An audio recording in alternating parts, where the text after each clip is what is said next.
ഇന്നത്തെ റെസിപ്പി ഒരു കേക്കാണ്. ആദ്യമായിട്ട് മാങ്ങയുടെ ഷേപ്പിലൊരു പേപ്പർ കട്ട് ചെയ്തെടുത്തായിരുന്നു. അതൊരു കേക്കിൻ്റെ മുകളിൽ വെച്ചിട്ട് അതേ ഷേപ്പിൽ തന്നെ ഞാൻ കേക്കും കട്ട് ചെയ്തെടുത്തു. അത് 2 ലെയറാക്കി.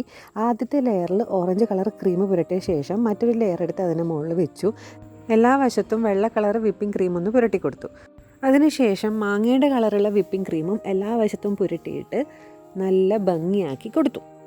വീട്ടിൽ മാങ്ങ വാങ്ങിയപ്പോൾ അതേ ഷേപ്പിൽ ഒരു കേക്ക് ആക്കിയാലോ എന്ന് മനസ്സിൽ തോന്നിയതാണ്. ഏകദേശം അതേ ഷേപ്പിൽ തന്നെ വന്നിട്ടുണ്ട് എന്നാണ് എനിക്ക് തോന്നിയത്. വാനില ഫ്ലേവർ കേക്കിനെയാണ് ഞാൻ ഇതിന് വേണ്ടിയിട്ട് യൂസ് ചെയ്തത്. വീഡിയോ ഇഷ്ടമായെങ്കിൽ ലൈക്ക് ചെയ്യാനും സബ്സ്ക്രൈബ് ചെയ്യാനും മറക്കരുത്. നിങ്ങളുടെ അഭിപ്രായങ്ങൾ കമൻ്റായിട്ട് കമൻറ്റ് ബോക്സിൽ ഇടാനും മറക്കരുത്. എന്നാൽ പിന്നെ ഞാൻ മാങ്ങ മുറിച്ചങ്ങ് കഴിച്ചിട്ട് വരാം.